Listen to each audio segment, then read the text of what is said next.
Jambo buana, everyone. Good afternoon, bienvenidos, and welcome to our nation's capital. We are gathered here today to discuss less thanks and more giving. Say it with me. Less thanks. More giving. Less thanks. More giving. Less thanks. More giving. That is the message that we are sending to Congress as they take hiatus and holiday time off. And I want you to imagine a post-it on the door of every congressman that states, while you were out, 600,000 children and families lost access to WIC. While you were out, child care stabilization funding was not passed. While you were out, harm reduction and opioid treatment services went unfunded. Let me hear you say, while you were out. While you were out. While you were out. While you were out. While you were out. While you were out. Money for housing infrastructure needs was not available to families who are trying to rebuild after so many natural disasters. While you were out, farmers and ranchers lost access to federal aid to help with crop losses. While you were out, small businesses were left without access to disaster loans. While you were out, federal wildland firefighters lost their salaries. The Low-Income Energy Assistance Program did not get funding while you were out. We gather here today as the Center for Popular Democracy, over 48 affiliates across this nation, because while you are out, our families are suffering days before Thanksgiving. Many of our Thanksgiving tables will be empty, as you see before you. And today, we're going to actualize the fact that nothing impacts, transforms, and informs policy and programs more than our stories. So today, we stand in solidarity with members of the national community, all the way from Washington, D.C. to Alaska. We stand together because together we win. Together we win. Together we win. Together we say, together we fight. Together we fight. And together we will win. And together we will win. So now we're going to get right into our storytelling. I am Fari Gamina Tumpe, a nation Washingtonian, a custodial grandmother of 3 children with special needs. I am also an agitator, a freedom fighter, and a community building builder with Spaces in Action, DC. But before I tell my story, I want to leave space and pause for a moment so that you will hear a different voice and bring forth our first storyteller.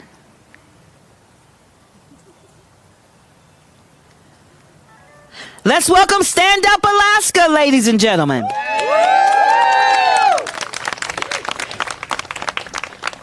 Hi, my name's Canyon Kukachuruk, and I'm from Nome, Alaska, and I'm representing Stand Up Alaska today to talk to you about food stamps. I was born into a two-parent home who were both disabled alcoholic addicts. My only source of food was food stamps. I grew up, and I am alive standing here today in front of you because of food stamps. This budget that you're proposing would gut food stamps.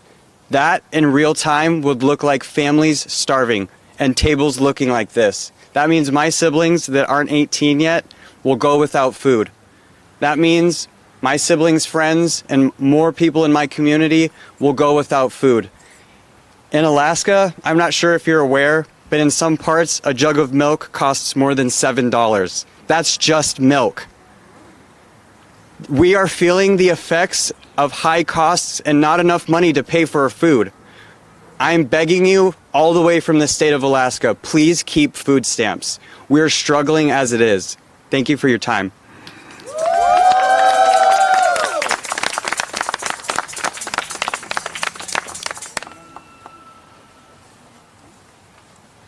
We're going to keep this party going and bring up Gina from the Ohio Organizing Project. Thank you. Thank you. Hello, everyone. I am here today traveling from Ohio with Center for Popular Democracy, with their affiliates, Ohio Organizing Collaborative, as well as Building Freedom Ohio. I am the mother of 3 amazing children and the sole provider of those 3.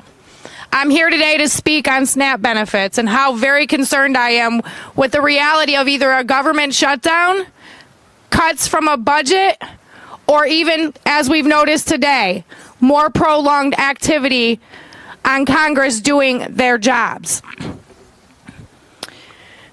What this means for your people, my people, the people, and furthermore, that the budget cuts to the most vulnerable citizens you represent, the poor people. Unlike you, Congress, many of us don't have the same fortunes or luxuries that you do. And these small budget cuts may seem like nothing to you, but it's a great deal to all of us. It's a huge deal and a straight attack on basic necessities needed for our children and our families to make sure that they're well as being well ourselves. People need their benefits. I couldn't imagine stealing food from a youngster's mouth because one's benefits were cut due to power-hungry politics. I couldn't imagine choosing bread and milk over electric, gas, or even paying rent. I can't fathom choosing between paying rent or making ends meet so that my children are able to eat. I couldn't imagine making less portions for dinner and leaving my kids hungry until their next meal. Kids deserve to not suffer because of our politicians not being able to do their jobs. They're innocent human beings, and they deserve to be given the basic necessities and rights in life, always. As much as I can't imagine this happening to my own family, it's what has become with the halt of this budget being prolonged and the cuts within it. This country is on the verge of falling victim of homelessness as if it already has not. Now we're allowing children to suffer, to become victims of homelessness as well. I'm calling on Congress to do what's right for the people who put you in power to stand behind us and fight for us. Do your job, Congress. You are for the people. Stop taking everything from those already suffering and start cutting budgets of greed-hungry corporate pockets or the wealthy. The people deserve to know that we can trust our government in ensuring they look out for the best interests of their people because you work for us. Cutting things we need isn't the solution. If you do not pass the budget or cut it, I fear my own family and I will have to make crucial decisions in whether we eat or have a roof over our heads.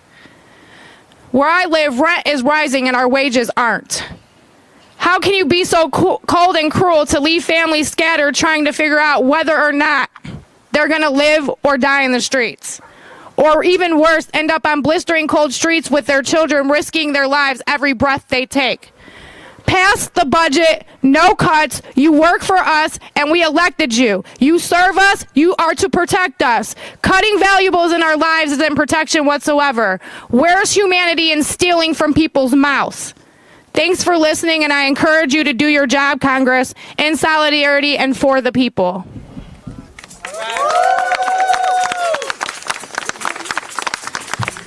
And standing in solidarity with Canyon from Step Up Alaska and Gina from Ohio Organizing, let's tell Congress, do your job. Do your job. Say, do your job. Do your job. Louder, do your job. Do your job.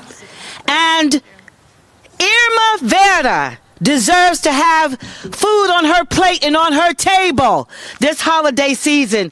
Let's welcome Irma Vera from Los Daños and Make the Road New York. Muy buenas tardes. Ya me presentaron y quería decirle a los señores políticos, a los de derecha y los republicanos, que por favor se pongan de acuerdo, que una casa dividida no prospera. Necesitamos que estén unidos. Hi, good afternoon. I was already introduced. I want to talk to the politicians, especially the right wing and Republicans, and tell them that they have to come together. A divided house cannot prosper. Necesitamos esos recursos que están recortándonos porque tenemos hijos, salimos todos los días a trabajar para poder tener en nuestra mesa la comida para tenerles a ellos, y necesitamos que tengan esos recursos, vengan a nuestros niños en esta nación, a nuestros jóvenes, a los adultos mayores y a nosotras también, las mujeres que salimos a trabajar por nuestras familias. Necesitamos recursos. It's really important that we have these resources that we depend on and that our children depend on as we go to work every day, to work for our children, for our young people, and for us women who are working hard and caring for our families. Necesitamos que nos ayuden para también seguir preparándonos como mujeres, seguir educándonos. Necesitamos esos recursos. Necesitamos recursos para nuestros jóvenes, para nuestras escuelas. Y we also need resources for our young people and our schools. Y para prepararnos. And for women to be able to educate ourselves and prepare ourselves. Y bueno, eso sería esta petición de parte de todas nosotras las doñas de May the Road de New York. Veo mucha gente en los subway durmiendo en el suelo del subway. No tienen casa, no tienen hogar, no tienen un plato de comida. And so that would be my plea as part of the Doñas, as part of the Make the Road New York family. In New York, we see a lot of homelessness. For example, folks on the subway who don't have a place to live, who don't have food on their plates. ¿Qué está pasando? Es muy difícil ver todos los días, cada día esto, en los trenes, en los subway, gente durmiendo allí. No tienen casa, no tienen menos un plato de comida. Y mientras nuestros señores políticos van tranquilamente a cenar con sus familias, una buena cena, hay mucha gente que no tiene. So especially, it's especially hard to see that when we know that our politicians are able to comfortably go back to their homes and have a bountiful meal with their families, and there's other folks that don't have meals on their plate. Mucha gente que no tiene ese privilegio en sus mesas. Y queremos alzar nuestra voz y pedirles que por favor se enfoquen en su nación. Y eso sería todo. Muchas gracias. And so we want to raise our voice and ask them to focus on their country, and that would be all. Thank you.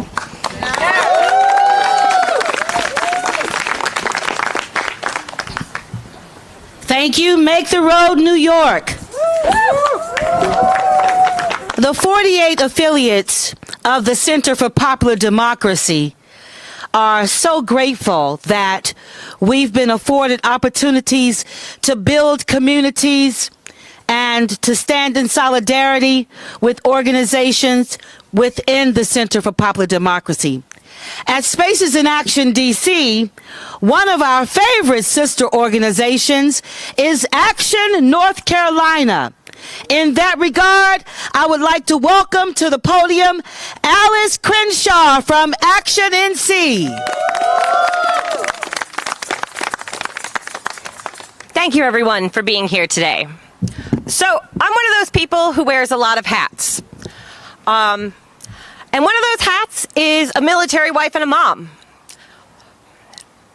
One thing a lot of people don't realize is that there are food pantries on every military base. And all of these politicians out here who trot military families out whenever they're ready to get reelected and scream to the rafters that they support the troops, when you cut SNAP benefits, you are taking food out of troops' families' mouths.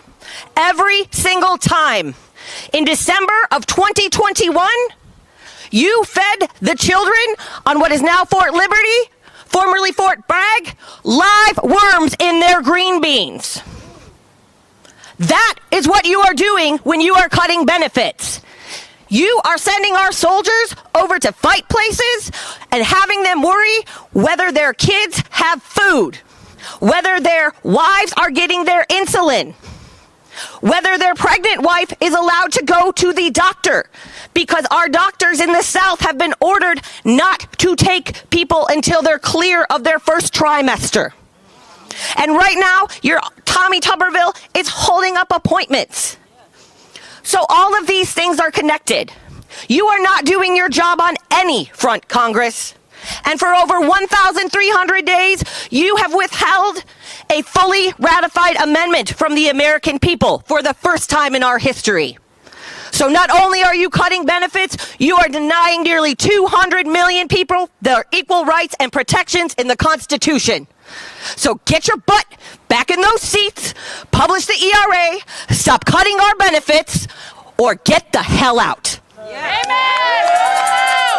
Vote him out! Vote him out! I was scared. You know, we have one beautiful child in our midst, and I would like to ask you to join me up here at this podium. Encourage her to come up, ladies and gentlemen. First, I want you to say your name and how old are you? My name is Samantha, and I'm 9 years old. Samantha, my name is Fari, and I'm 57 years old. Samantha, I called you to the podium because I'm going to share a little story about me and my grandchildren. But in all reality, this same story affects all children. It affects my grandchildren, it affects you, Samantha, and it affects children all around the country. So do you mind standing with me while I tell my story in solidarity for my grandchildren? Thank you. Let's give Samantha a huge hand. So again, I'm Fari. I'm a custodial grandmother and nation Washingtonian. I have 4 children, and my youngest child is 30, and she has schizophrenia. But for the past 4 decades, 40 years, I have come to rely on Medicaid, TANF, SNAP, WIC, all of the safety nets that keep our families strong, keep our bellies full, and keep us healthy. But a few right-wing Republicans are holding the U.S. economy hostage, weaponizing the need to increase the debt limit, and demanding massive federal spending cuts to Medicaid. There's also the proposal of the expansion of so-called work requirements for Medicaid and federal anti-poverty programs like SNAP, WIC, and TANF. The Economic System Analysis and Research Network has documented these work requirements do not work. Instead, they inflict harm on families like myself and on children like Samantha. It's preventing us, keeping us from basic, comprehensive, and pervasive health care. It's preventing us from putting food on our tables while boosting corporate profits. We tell the world that we live in that this is home of the free and land of the brave. We tell ourselves this, but is this our reality?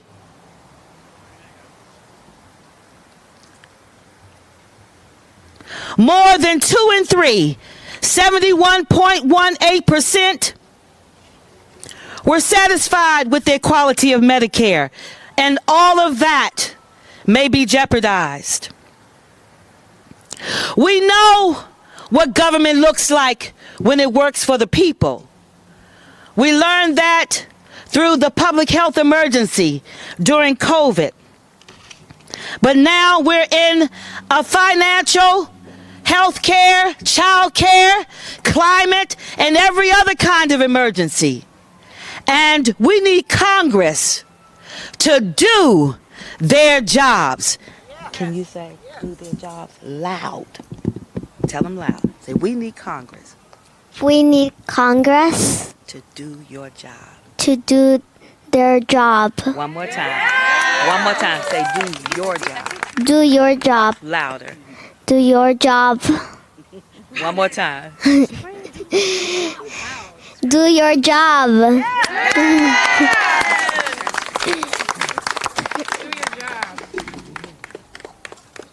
Thank you, Samantha. You can go back with you, unless you want to stay here with me. Ooh. One of the greatest pleasures of being an activist and an advocate is the opportunity to build community with such amazing people like you, Samantha. So I honor you. I thank you for being here. Tomorrow you're going to school though, right? Okay, cool. Okay, let's move along with the program. Who is our next storyteller? Not the bill collector. Who is our next storyteller? Let's welcome Carol from Action, North Carolina.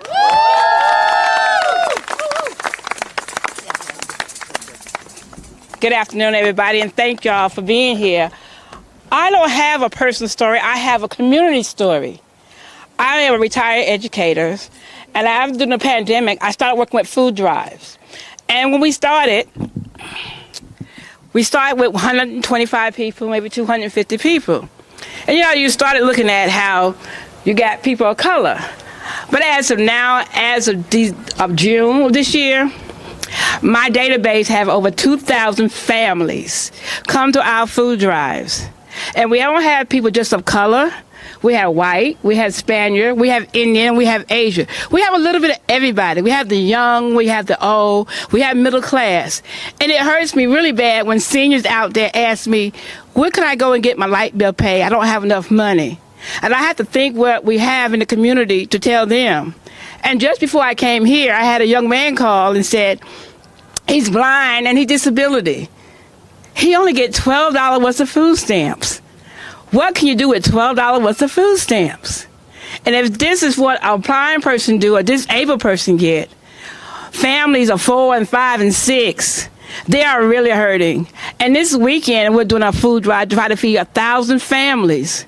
And we're hoping that there is enough food and we protect everybody to get some food for the holiday. Because as an educator, it hurts when children come to school hungry. And if they're out of school from Wednesday until next Monday, what would these kids have? They get free lunch at school, but what will they get if they're home for the holiday? So I'm asking the Senate and the Congress, please protect our children. Give them the food they need in the family, because we have so much hungriness and homeless people here. We're going to have more if you don't do right. Thank you.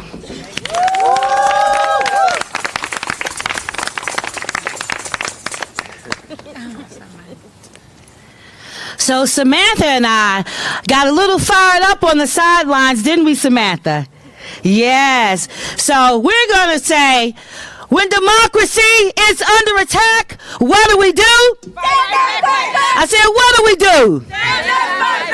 What do we do? When health care is under attack, what do we do? What do we do? What do we do? When child care is under attack, what do we do? What do we do? What do we do? When democracy is under attack, what do we do? Stand up, fight back. What do we do? Stand up, fight back. What do we do? Stand up, fight back. Everyone, give the amazing Samantha another resounding round of applause. Thank you. Thank you.